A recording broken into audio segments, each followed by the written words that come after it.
Oh, maman nka onya, nka nyisia. Desna nyama ya fisi imele alo. Le dalakpa, alakpa ne da. Nyama demono, la ya fiereko. Me nyabele gajibe avec quoi de tugbi mado tamae. Oh, le diwe mazikpi ko eni afu duve do janta fo domea. Alakpa ne da. Maman me kenye janta. Amaka mwenye janta. Janta onya, amaka janta onya. Mala fiereka ego. Mama, jura le moji na fifile nyoa, hein? No anuka. Nuka naona. Nuka nao. Nyoa anuka. Mate onareka namu. Mala fiereka ego. Maya fiereka nto.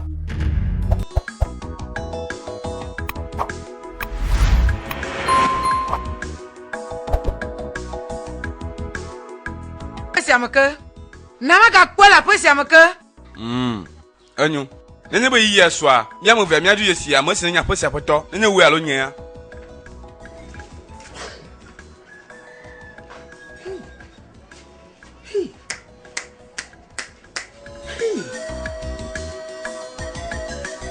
They say she no fine, she no sabi blow grammar, but it no matter. Other girls them day, but make them find their way. My baby sweeter, make them just stay talk. Oh, now them get their mouth. Oh, I no go change my mind. Now she be my choice. Hello.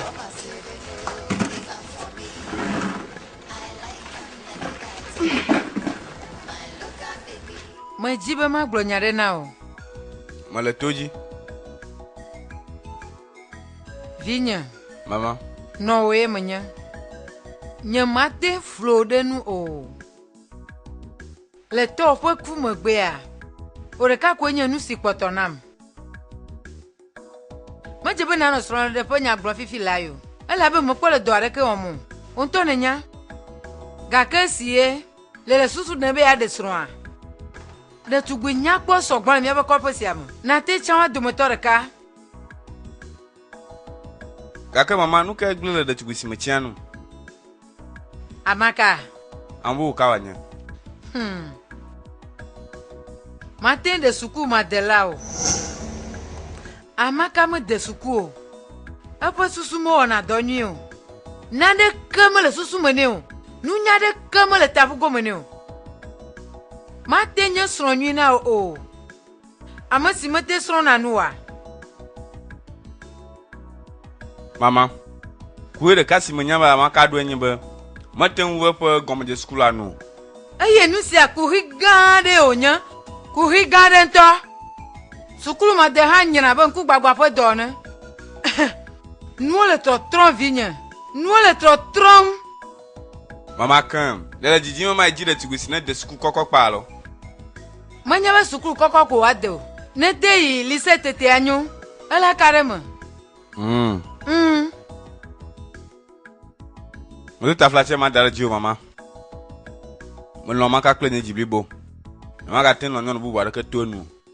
Ega mo nyiba nyama tin de nyon bu wada ka na mo nyi Nyakar gbo vilai. Nyakar gbo vilai. Ne gbale nyaku mo gbe hafi na de visia. Ne gba mo ku chodi. Bwenenda.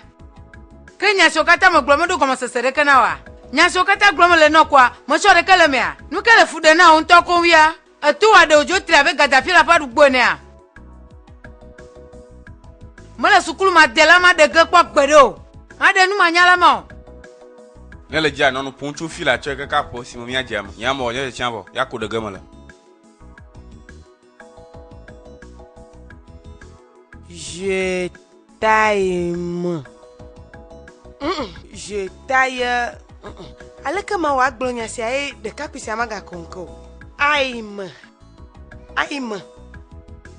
Je t'aime. Je t'aime. Amaka. Araba de ponu si la gomeri. Papa, matin se gomo. Matin se nu sinele jojo de tubisi adia gomo. Amaka ntu de kwakios baby. Nuka onye si gome ma se si me oreka la fisi ale nu point, le nu na le mpuna ruku. Asento han pavo, eye me ya se me versa lele o. Maunye, nyata pea. Aw. Iro nya fufla gloroji. Ajui. Oh. Lolo si amalenya ugolo. Malenya ugolo. Amore, la jo vivina.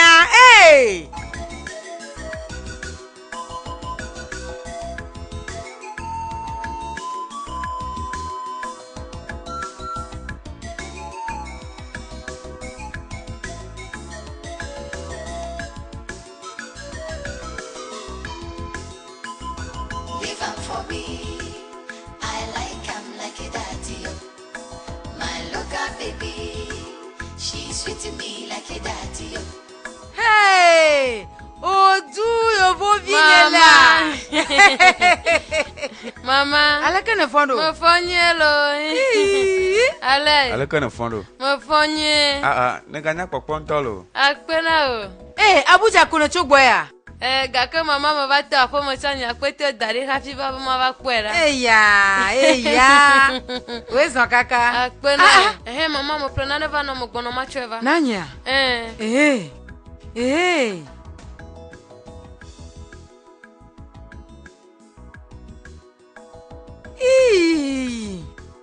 Oduwa.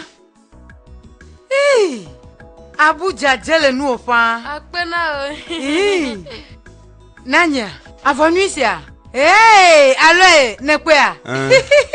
Akpena o kaka. Oh vinye, akpena kakalo, akpena o. Akpena o. Wezo, chwazi kwene wa nanyi. Na mada nu dudu viviare na o. Nuru viviare. Oh, ejoji nanya magadu afofo nu si okpo. Eya. Oya magavo mada no vivi. Jezi kwene no wa nanyi. Wezo. Aloy. Mama. Chwazi kwene. Enyo. Wezo lo. Yo. Azon Afrika ene jibia no ile. Home alo hliho ya no.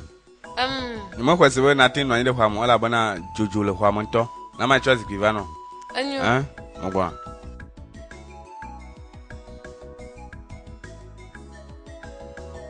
Dene kweklo onku vewa. Mo kweklo nyango chi tovu ya o. To ma fevi. Nya tefea. Gbede o. Enye nene ma ma ke no konji da fifi lai. Mo le gloglo no ba mo po oju Abuja to. O le chaji le ko public bo mo. Glove gande no pe ku na mo sie mo. Pi. Ka chukara janye me. Chukara janyi. Chukara ka. Nka fa chukara. Chukara janyi. Na makantu. Baklo oju si gbova jwamia. Chukara de kama likro onye velia. On te nenye ba makale alo etiesma. So se de yepo atavia o mo. Kaka oju agalesi. Eye ya ntole ebe fukun. Manya. Wa nenya nu si amaka nu tu de pokio se ya le kukuma. Ta flache. De tubisia. Mawua. Ya jojo kakala.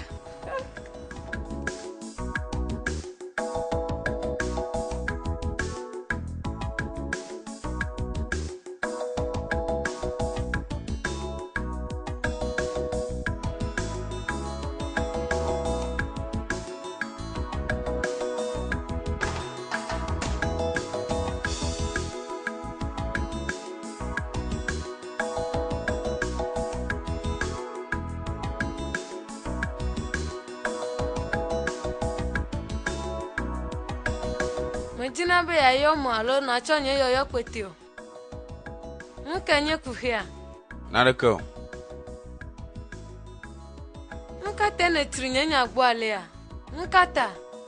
Tokaka devi masinto hamile jua na trinyenya gbo. Alwe denye maje chugbe nawa. Nyanya si onye glona lolo.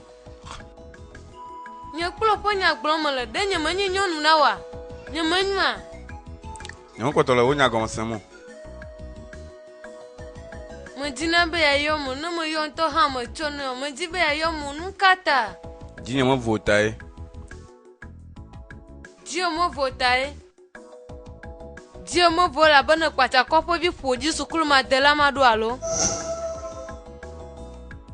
Nyama de mono na puncho amakanchi ne mo. Eseta lewo nunye. Nuka tucho na kwala de tugusiama. Nuka na kwala maka ma te kwala nunyo. Nuka onya. Ma je tugbo. Ma sukulu nye. Nyento mala do kunya si. Ale nuka onya ma te kwala gbonyo. Nuka onya. Lolo enye nwa. Gaka na nye be malo ye. Na nye malo osogbo. Mo nya si amji ma glo. Nya si glo mala nye na mo lo enye mo lo yo.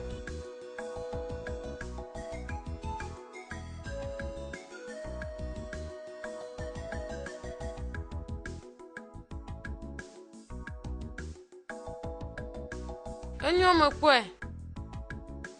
Oplanade na wala fuamu. Mvano mya itwe. Mo le bo ma kloro ide fu agbode unto na be cheva. teno na ma ba. Enyo nyento mai tre.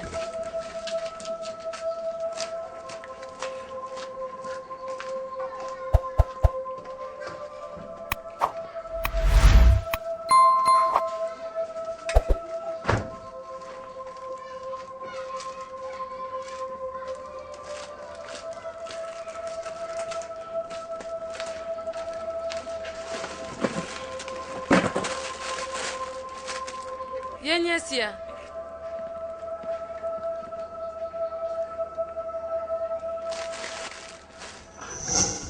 Manga levu gya kwera.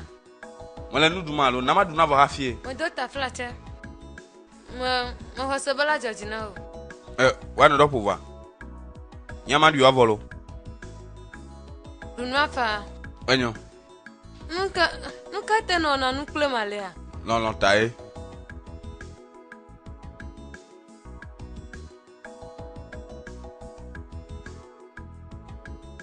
Amaka. Ah? Nuka Nele nkonye yo, Amaka. Aye mele bubu nkosi me chokpere nwa yo ho. Nuka ta ha. Agomere. Kwale ko jilo. Ma biolo. Honye ne nya lo nye futo. Ho we manie. Awo note. O hanele nye ku hio do me a. Ah ode. Nyamate na oku hedo mode. Amaka mo do ta flate. Ne nya no sia. Na matre megbe na ma yo nkwa Antonio happy matrova. Ne to no kaba. Nu flu.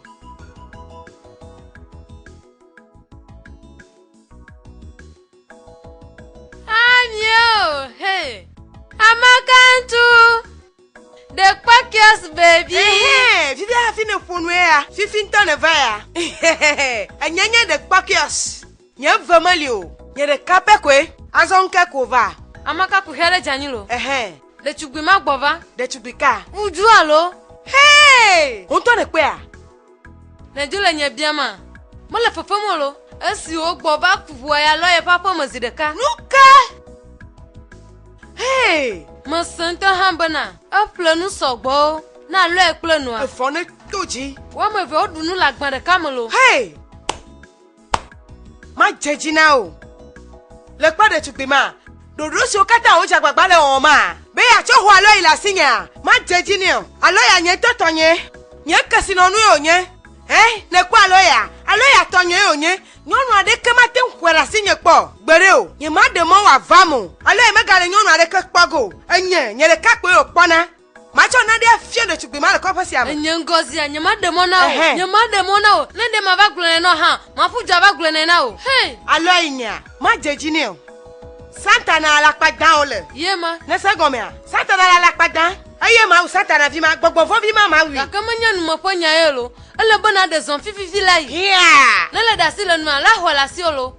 Diagbana de zon fifi lai. Kama ga jesima. Fifi lai lo. Ye ne nglobe ma. Anyelo. Amaka nchu number 1. The Ponkios baby. Nye vomele tusiamu. De chugwi kwesia. Wonto ne kwe. Nye photocopy melio. Yema. Nye amaka nchu.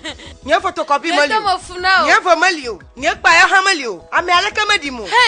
Nye. The Ponkios number 1. Le tusiamu. O ma jide chugwi manyu. Ne se gome. Mo se gomo lo. Wa me gatiji o.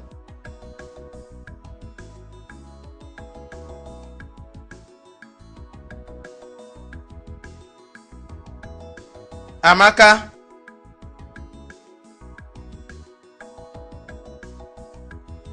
Afi kere tubusi adwe ha.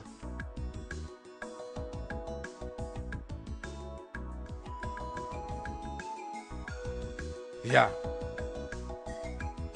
Amaka.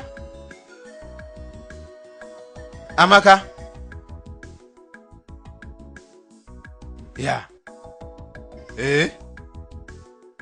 Nous c'est dans l'équateur le plan d'inema. Et mais la fière que la femme. Me khasebe. Me ibe avec de cap pour maru tama fiare. De asi. Et donc si on la femme dari nenema. Enyo. Mole nous pour vivre la baie dila nuit ne. Manga sur le jipo on to pote peu. Pote peu plein l'eau. Manga ne le nyekon mole blon. La bena avusi gbebe mas toi peu kulelia wa.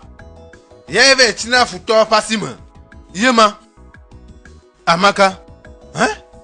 Me dit de vie c'est belle si Victor nous reste là j'ai pas bien hein. Nemonyo. OK oh. We magavon honya. Na magatrova kopia. Ma kroche de gbonya labuja. Nuka akpene o kaka. We magavon. Akpene o. Uju, excuse moi. Ha, Amaka. Mo pe bo wa kula ma de la. Ka mi onu, owo me le nu afona. Uju, me ti ma fon na o. Amaka. De bubure de ko ohun lo. Honyo halo. Menye benya nyemodo yi na kopo vi gbovu nu kuma makoto siawa. Sukuru madelawa. Kopo mo fe gbovu via. Enya Amaka nchu. Kopo mo fe gbovu via. Anyo. Mo va be makna o. Da si la lo ehun no avo. Alo ya hyan bi nye onye. Ebe na imo lo o. De na si na mi ade ji hafi wa lo wa. Lo ade force fo nya onya. Mala ojimo, da si la janvi nya unam. Da si la sro nya unam. Nyemodo wo ye yi o. Mo tele fon ko hayo nyi o.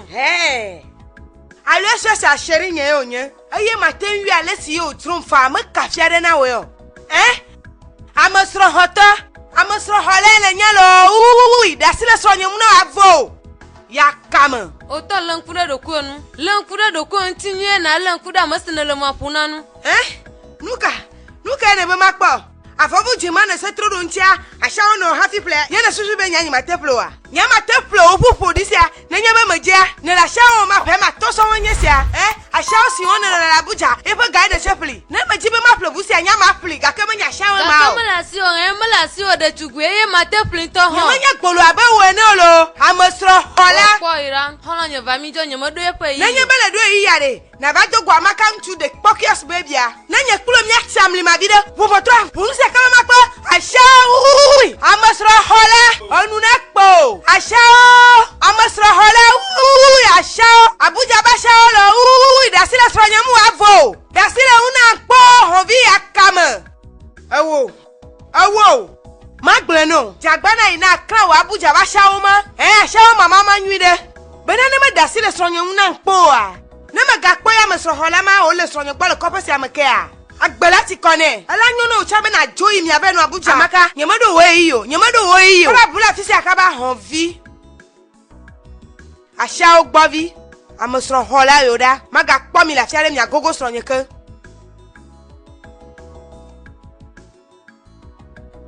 Manye ne me ode. Ne kwa mo le jijimbo ma ju le kobo si am. Ela bo mo denye school a wonu vo. E doare comme la fisia. E nenye bo mo poto la fisia de ko wa ba hanya hande amamado to duma. Mo ka do si wa nyon.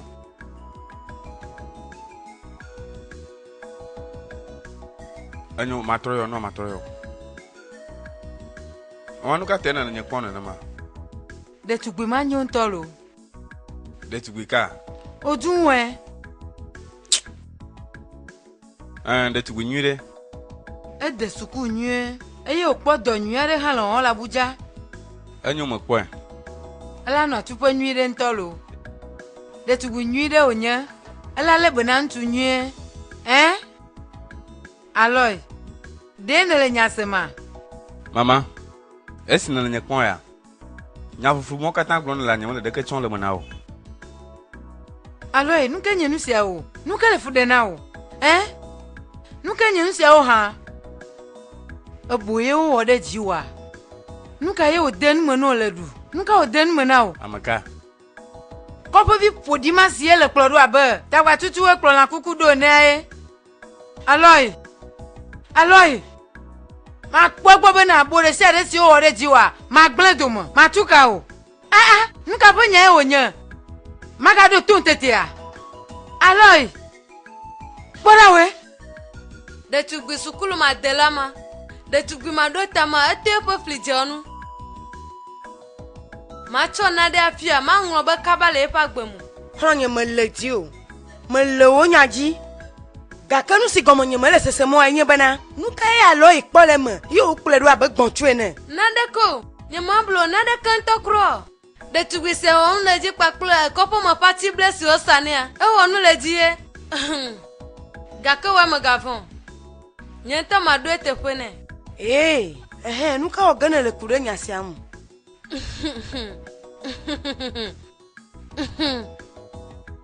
De tugbi gan mo po na nsogbon. Ma tuna de kple nu blanyi makpoto. E ma kwa fosin to ha wa cho fuju asile dusiamu. Hono nye melali meno onyasia. Gape nyenyesia. Makana jibena mate no tere ongo. Ontane nye. Ye tutu ma. Ga kanu si akpe u gapanya. Mo tro gbova ko bo si amode alo eta. E ya mi adeko. Amere kan to mate hola sinyu. Ko po bi poji mate ha mate mame. Enyola. Enti mo gbova lo tonye wonya. Mate peji o ha. Atikato. Le ko po si amea. They say she no fine, she no sabi blow grammar, but it no matter. Other girls them day, but make them find their way. My baby sweeter, make them just stay talk. Nah, them Bang. Maka onye. We, mama ndina o. Makanya mama na o. De mo di no wa.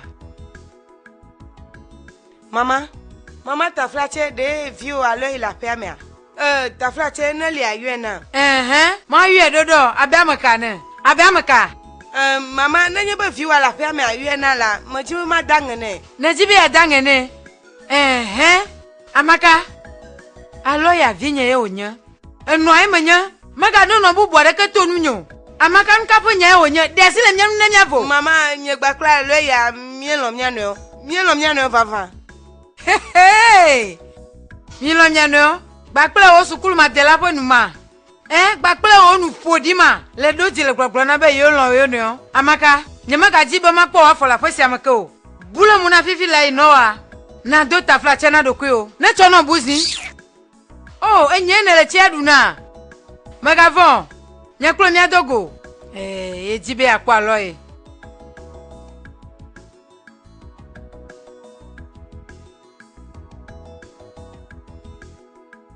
Le nyate pe ma nyevelia. Ni manya no si tutu ma akple de kakpe mo. Menye de kakpe wo le be na ona de kple o. Me kama akple. O nto wo de tukbi viae. Si kple de kakpe ro abe avunu le asiji sro ene. Ne ni ma blo wa. Ni me gale de tukbi vinya pe nya gomesemu. Ni me gale gomesemu. E tritu me egbe nu sese. Blenam. Aleke de tukbi si nyana nu. Amesi fe susu le don nua. Ate kple de kakpe si me le dore kan hondo ne ma. Aleke o. De kakpe de suku wo enu. Ga ke ni menya nu si won wo ga kpoto le kopo siamu. E si me pe ha mo dodo. O le ju gam le dojin le won. Alebe wa pa gbe wa tro. Wa manya. E kpoto le kopo siamu.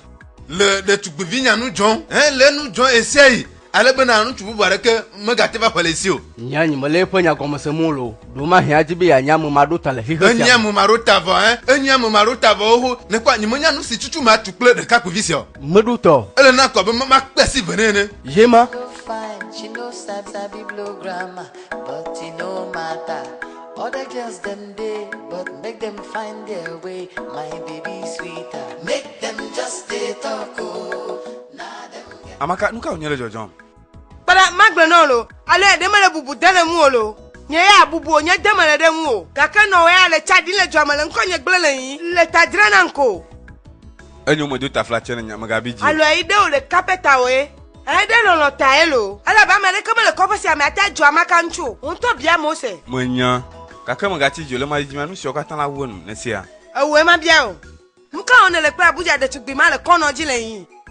Oh. Ujua. Ujwe. Masebe na ple nu sogbon na o. Masebe ele lo no ponu ple na o.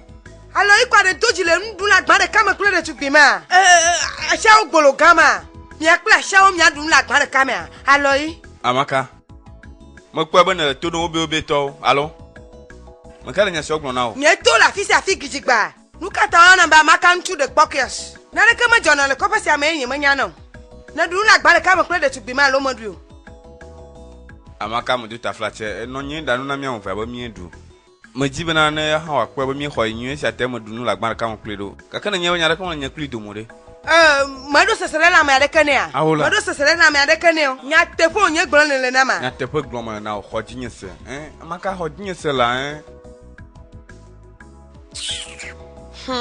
Enyo vo na nyi to ma klo ida pe ma. Enyo na ma la na sia. Ewa wanyo baba mjo bebe. Amakantu. The quackiest baby. Amakantu the quackers baby. Abijo. Ain't cause you still no tell. Oh. I like how she be, left hand for me, leave hand for me. I like him like a daddy, my local baby. She's sweet to me like a daddy, her bow like a body, oh, she know.